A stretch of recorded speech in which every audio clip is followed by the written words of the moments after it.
सीएपीएफएससी 2024 का अभी physical medical चल रहा है। फिजिकल मेडिकल प्रोसेस में है, प्रोग्रेस में है। तो इसमें बहुत सारे कैंडिडेट्स जो हैं वो फिजिकल मेडिकल क्वालिफाई कर चुके हैं, बहुत सारे हैं डिस्क्वालीफाई कर चुके हैं, बहुत सारे हैं जिनके अभी प्रोसेस में है। इनफैक्ट अभी एक सप्ताह बीता है, चीजें चल रही है। तो कुछ कैंडिडेट्स जो क्लियर कर गए, जो पास हो गए फिजिकल और मेडिकल में, उनके क्वेश्चंस थे, क्यूरी थे, डाउट थे कि अब कैसे स्टार्ट करें चीजों को। एक तो डेट के संबंध में क्वेश्चन था कि जो डेट है इंटरव्यू का, तो इंटरव्यू जो आपका होगा वो मोस्ट प्रोबेबली जो है मई किसी टाइम में स्टार्ट होगा और मई और जून में आपका चलेगा। तो मई और जून में आपका इंटरव्यू होगा। तो अभी जिनका सपोज करो कि अभी क्लियर हो गया है कि हमारा फिजिकल मेडिकल क्लियर हो गया, हमें इंटरव्यू का कॉल मिलेगा, तो उनके लिए अभी सफिशिएंट टाइम, अब बहुत टाइम मिल गया है। तो कहाँ से स्टार्ट करें, ये सारे क्वेश्चंस वगैरह थे। जो भी कैंडिडेट्स इंटरव्यू देना है, या इनफैक्ट लगता है अगले साल भी हमें देना है, और या अभी फिजिकल मेडिकल अभी पास नहीं किए हो तो फिजिकल मेडिकल अभी अपियर होना है, तो ठीक है, वो अभी थोड़ा पैसेंस रखो। आप चाहो उसको देख सकते हो, ऐसा नहीं है कि इसमें से देख लोगे तो नुकसान होगा, नहीं, देखना चाहिए। इनफैक्ट जो कैंडिडेट नेक्स्ट ईयर भी प्लान कर रहे हैं उन्हें भी देखना चाहिए चीजों को। अवेयर जितना रहोगे, जितना चीजों को थोड़े थोड़े करते चलोगे, तो उसमें से आपके लिए आसान होगा। ये मैं एक कैंडिडेट का जस्ट ऐसे सैंपल के तौर पे मैंने मार्क्स आपको दिखाया है कि सेम कैंडिडेट का आप मार्क्स देखो, ड्रास्टिक चेंज हो जाता है। सो इस वजह से इंटरव्यू आपका बहुत मायने रखता है। अब यही कैंडिडेट का देखो, सेम कैंडिडेट हैं, नेम मैंने इस वजह से नेम और रोल नंबर हटा दिया क्योंकि मैंने ऑलरेडी इनके बारे में डिस्कस किया हुआ है पहले भी। तो आप में से बहुत लोग जानते होंगे, तो अब बार बार किसी कैंडिडेट का वैसे नेम बताना वो अच्छा नहीं लगता है। लेकिन just for sake of motivation, it is not my intention to show the name and all की ऐसा इन्होंने किया, नहीं। किसी के साथ ये ट्रेजिक इंसिडेंट हो सकता है, लेकिन at the end of the day आप कितनी बार गिरते हो ये मायने नहीं रखता है, गिर करके उठ रहे हो ये मायने रखता है। तो सेम कैंडिडेट हैं, देखो इनका इंटरव्यू में 45। ये मुझे खुद बिलीव नहीं हो रहा था कि कैसे ऐसा इतना लो कैसे हो सकता है। आप यदि रिटर्न में देखो तो रिटर्न में 140 और 21 वाला बैच, चूंकि 21 बैच में सीट्स बहुत कम थे तो एक टफ सिचुएशन था। इन स्पाइट ऑफ दैट चलो ठीक है, इन्होंने फाइट दिया। रिटर्न में तो इनका अच्छा मार्क्स था 237, कोई ये दिक्कत नहीं। अब देखो इसमें आप, इसमें यदि पेपर टू लो 89, यहाँ 22 में, और यहाँ 88, कोई डिफरेंस नहीं, जस्ट एक मार्क्स, तो एक एक नंबर का तो कोई डिफरेंस ही नहीं कर सकते हो ना। यहाँ इन्होंने ऑब्वियसली है 10 मार्क्स का, ये एक तरह से लीड लिया है 9 मार्क्स का। तो ये यानी कि 10 मार्क्स, यहाँ यहाँ देखो 247 और यहाँ 237, तो रिटेन में बहुत ज्यादा का डिफरेंस नहीं, लेकिन इंटरव्यू में यहाँ 45 और यहाँ 102, समझ सकते हो कि 57 मार्क्स का डिफरेंस है। और ये डबल प्लस, ये एक बहुत पैथेटिक, ये डिजर्व नहीं करते थे। अब वहां जा करके वो ऐसे होता ना कि आप टोटली कोलैप्स कर जाते हो, कि टोटली ब्लैंक हो जा रहे हो आप, से जो एक्सपेक्टेशन है वो एक्सपेक्टेशन एकदम शो नहीं कर रहे हो। हमेशा ध्यान रखो कि मैंने सेम कैंडिडेट का इस वजह से दिया कि आप इन चीजों को देखो कि ऐसा हो सकता है सेम कैंडिडेट के साथ की किसी ईयर में। तो ये अभी सीआईएसएफ में ऑब्वियसली ट्रेनिंग कर रहे हैं, 8 मंथ्स प्लस से ट्रेनिंग कर रहे हैं। कुछ दिन में ऑब्वियसली है ट्रेंड होकर के चले जाएंगे, तो सीआईएसएफ इनको मिला। देखो, हमेशा ध्यान रखो कि जो इंटरव्यू है, पर्सनालिटी टेस्ट है, ये आपका व्यक्तित्व परीक्षण है। आपकी पर्सनालिटी क्या है, आप चीजों को रिटेन में जानते हो, इट डजंट मीन कि आपको इंटरव्यू में मार्क्स मिल जाएंगे। या कोई कैंडिडेट इंटरव्यू में खराब किए इसका मतलब ये नहीं है, सॉरी, रिटेन में खराब थोड़ा किए इसका मतलब ये नहीं है इंटरव्यू में अच्छा मार्क्स नहीं मिलेगा। बहुत ऐसे कैंडिडेट्स हैं, आपको ऑलरेडी मैंने डिस्कस किया हुआ कि कुछ ऐसे कैंडिडेट्स थे जो बॉर्डर पे रिटेन क्वालिफाई हुए और इंटरव्यू में उनको 120 प्लस मिला। और कुछ कैंडिडेट्स का ऐसे तभी फायदा होता है जब आपको इंटरव्यू रिटन में भी थोड़ा अच्छा मार्क्स है और इंटरव्यू में अच्छा मार्क्स मिल गया। लेकिन बार बार बहुत सारे कैंडिडेट्स हैं कट ऑफ पर रहते हैं। देखो हमेशा ध्यान रखो, कट ऑफ पर बहुत अधिक ऑब्सेस्ड ना रहो। इसका कारण क्या है कि सपोज करो आपके अभी थोड़े कम मार्क्स आ रहे होंगे, सपोज करो, सपोज। अब यदि आप जान गए कि कट ऑफ थोड़ा ऊपर जाएगा, तो दो कारण, दो चीजें हो सकती है। एक तो आप मुझे बोलोगे नहीं इनको पता नहीं है कि इतना कट ऑफ जाएगा, एक तो आप इस आशा में रहोगे कि इनको पता नहीं है, जस्ट जो मर्जी है वो। दूसरा ये होता है, हो सकता है कि आप थोड़ा टेंस में हो जाओगे कि तब तो मेरा नहीं होगा। कभी भी इस चीज को मत लाओ। जो सामने वाला बोल रहा है जो भी है, वो अपने एक्सपीरियंस से बोल रहा, मैं अपने अनुभव से बोल रहा हूँ चीजों को किसी को। और आपको मानना न मानना आपके बस में, लेकिन मैं समझता हूँ कि निगेटिव थॉट्स नहीं लाना है किसी भी कीमत पे नहीं। आपको इंटरव्यू का मौका मिला है, आपको बेटर तरीके से देना है। तो ऐसे सिचुएशन होते हैं, ये सेम कैंडिडेट के मार्क्स ऐसे कि 45 यदि आया नेक्स्ट ईयर, अब जस्ट इमेजिन करो कि 45 आया। वो मैं आई स्टिल रिमेम्बर, चूंकि मैं ये मेरे से जुड़े हुए थे, लेकिन इस वाले बैच में ठीक है जुड़े हुए थे, लेकिन इन्होंने प्रोफेशनल जो इंटरव्यू गाइडेंस नहीं लिया। देखो 200 मेनी कैंडिडेट्स जुड़े हुए होते हैं, लेकिन कुछ ही का कुछ डाउट्स होता है, मैं बता देता हूँ। लेकिन तब मैं कैंडिडेट्स को प्रॉपर जानता हूँ जब उनका हमारे पास डीएएफ होता है और इंटरेक्शन होता है। डीएएफ से देखो, डीएएफ एक आपका ऐसा डॉक्यूमेंट है, डिटेल एप्लीकेशन फॉर्म, जिससे आप इंटरव्यू बोर्ड में जाओ उससे पहले एक बोर्ड आपके प्रति एक नजरिया बनाती है, एक इमेज बनाती है। मेरे लिए भी सेम सिचुएशन है।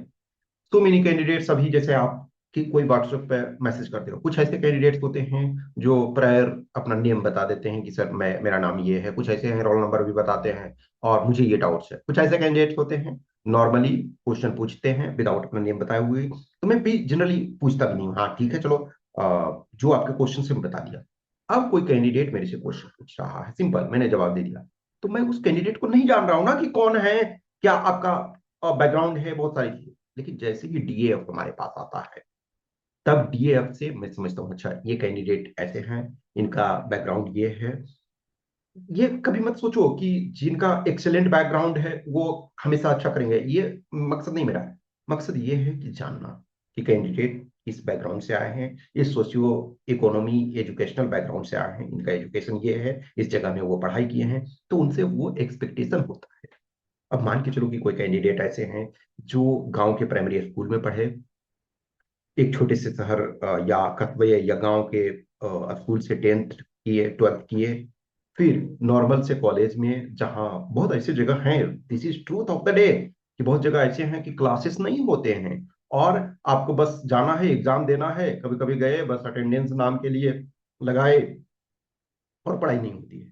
तो एक वो कैंडिडेट होते हैं, एक वो कैंडिडेट हैं, एक कैंडिडेट हैं जो सपोज करो कि Delhi university, university of Mumbai, या फिर मतलब टॉप के जो यूनिवर्सिटी हैं, पटना यूनिवर्सिटी, इलाहाबाद यूनिवर्सिटी के कुछ चीजें उन्होंने अच्छे तरीके से किया हुआ है।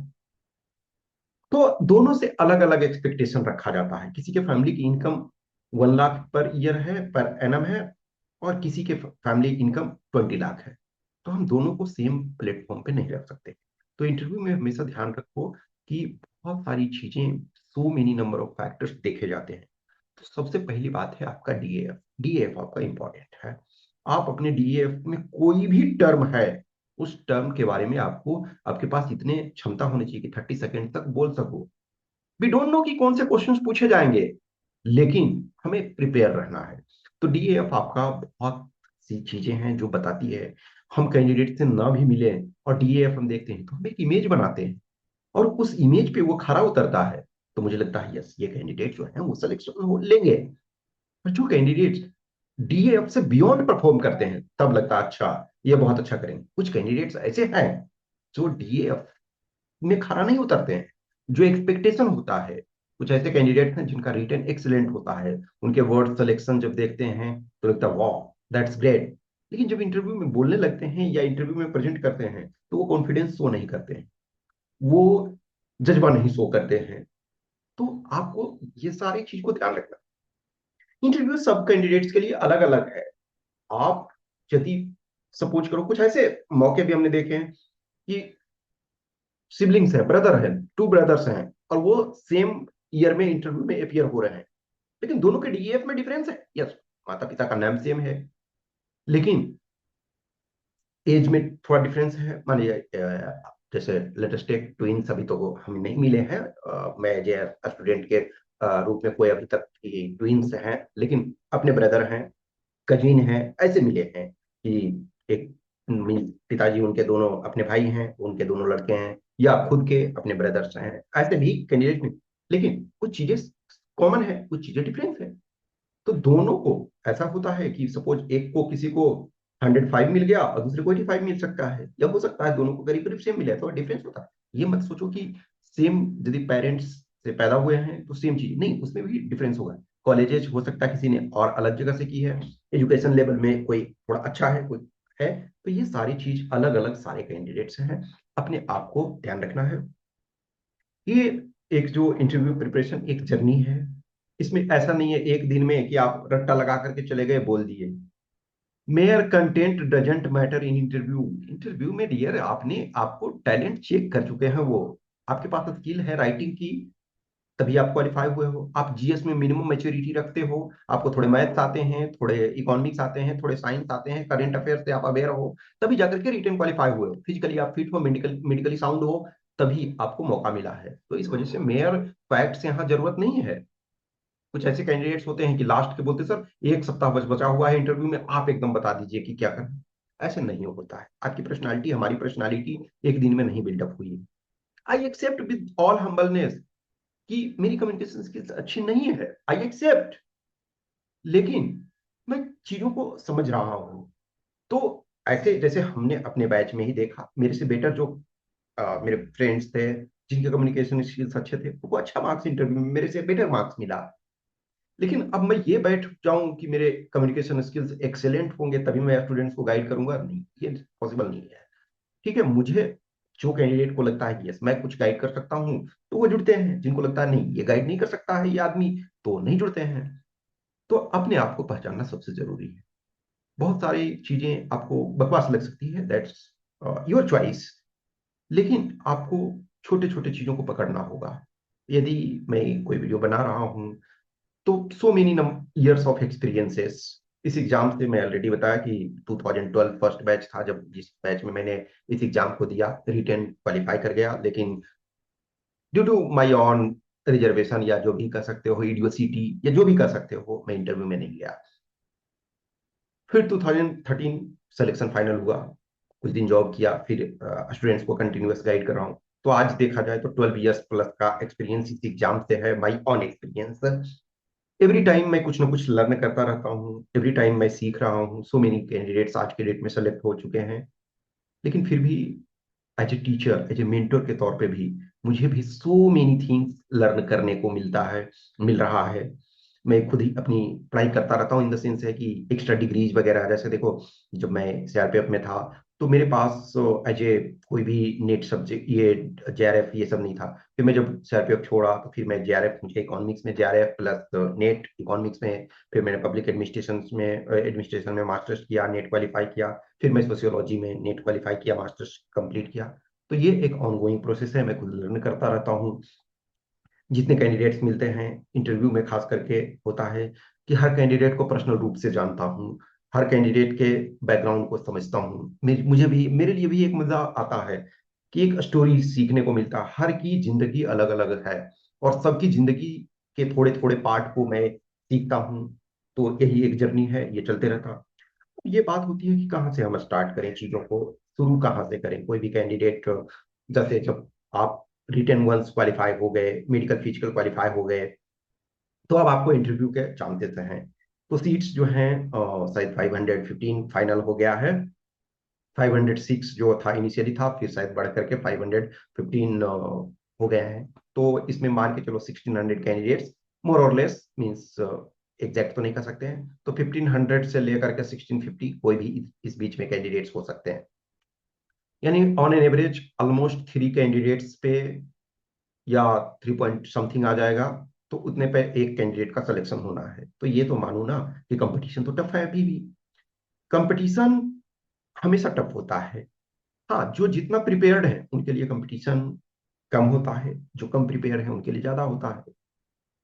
कुछ ऐसे कैंडिडेट्स हैं, सपोज करो कि फिजिकल मेडिकल क्वालिफाई हो गए, और रिटेन में उनका सपोज करो कि 280 मार्क्स आ रहा है, 260 मार्क्स आ रहा है, 270 मार्क्स आ रहा है।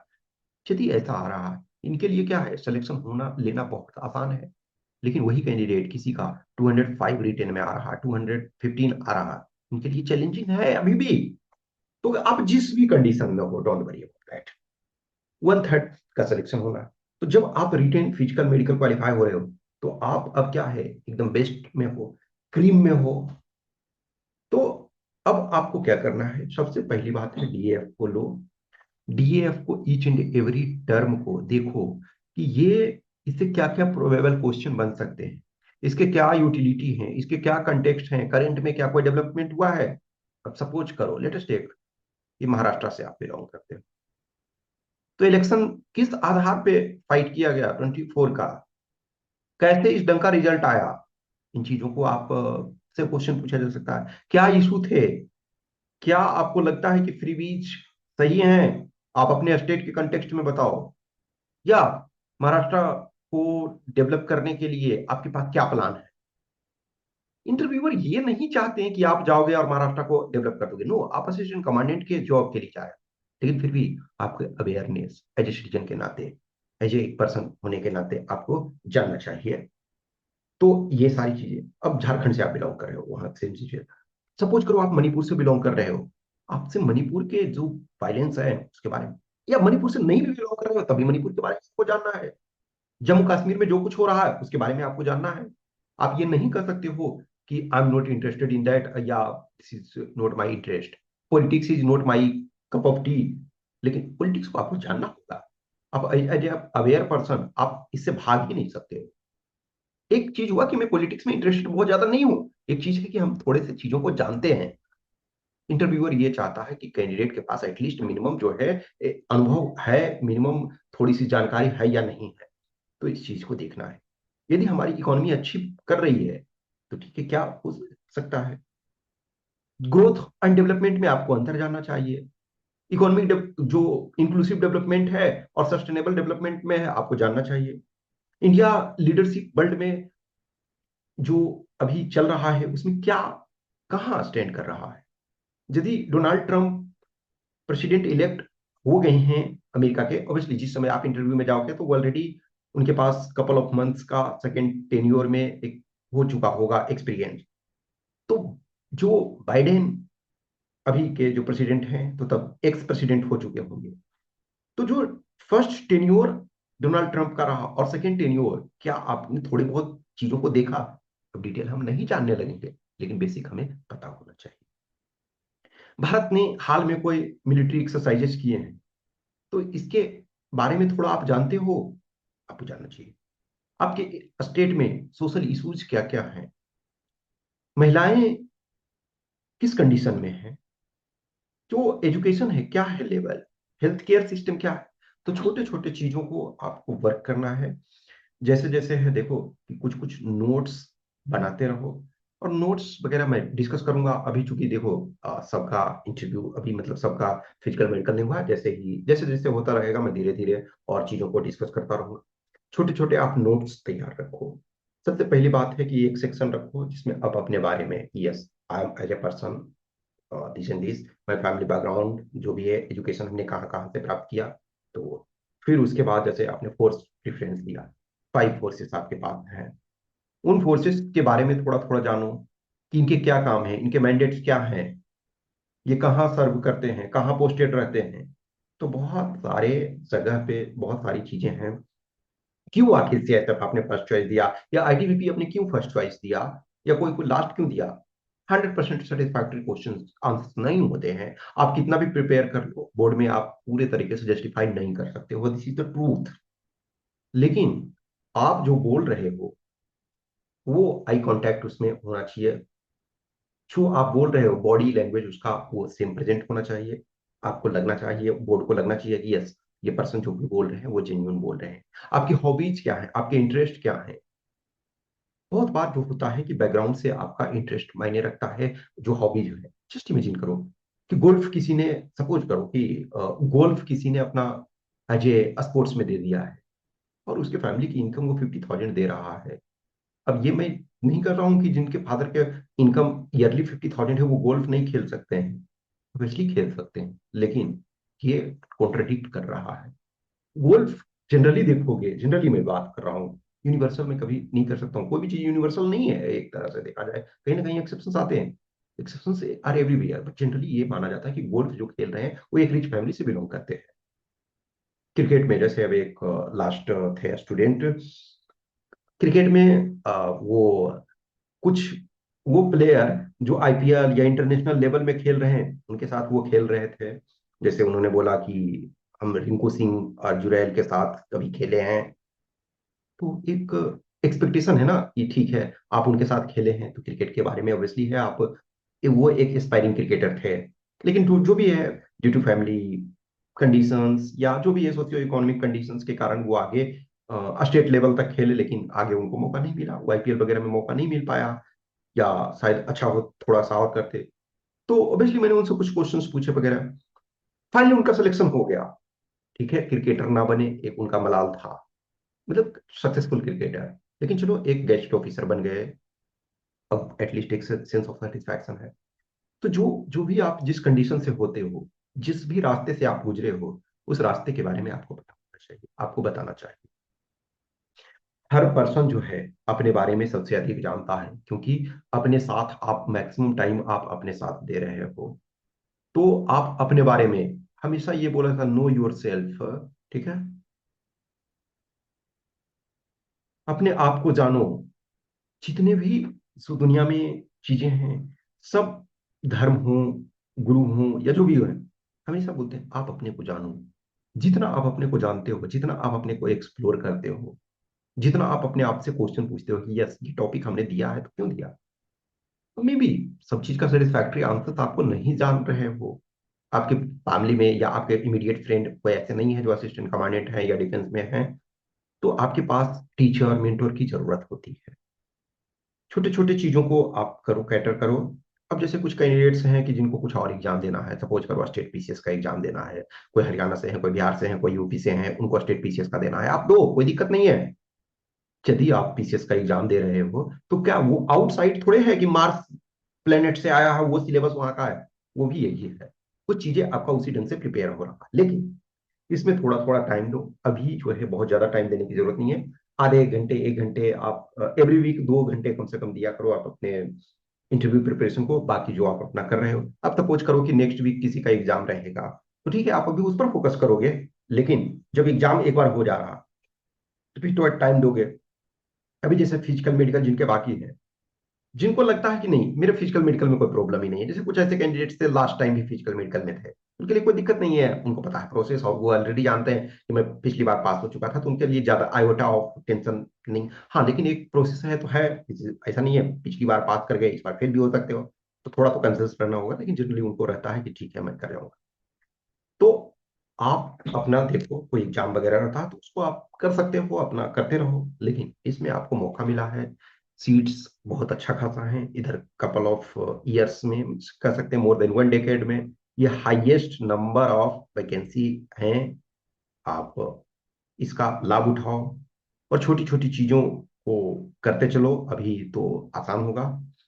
अब जैसे गाइडेंस वगैरह है, मैं एवरी टाइम कैंडिडेट्स को so many number of videos आप देख सकते हो, मैं एवरी टाइम इन कैंडिडेट्स को गाइड करता हूँ।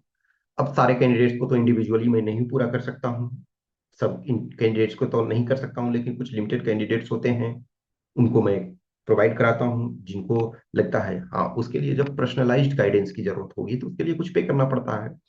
और जिनको लगता है नहीं बस हमें कुछ मैं अपना कर लूंगा, कर लूंगी, ठीक है आप करते रहो।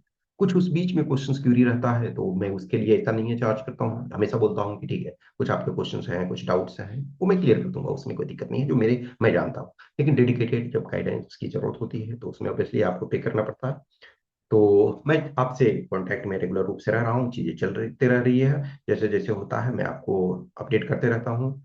तो जिनको भी लगता है कुछ क्वेश्चन क्यूरी डाउट्स वगैरह है तो आप हमें मैसेज कर सकते हैं, इधर इस व्हाट्सएप नंबर 8527146498 या Telegram number 7404909669। Okay, thank you.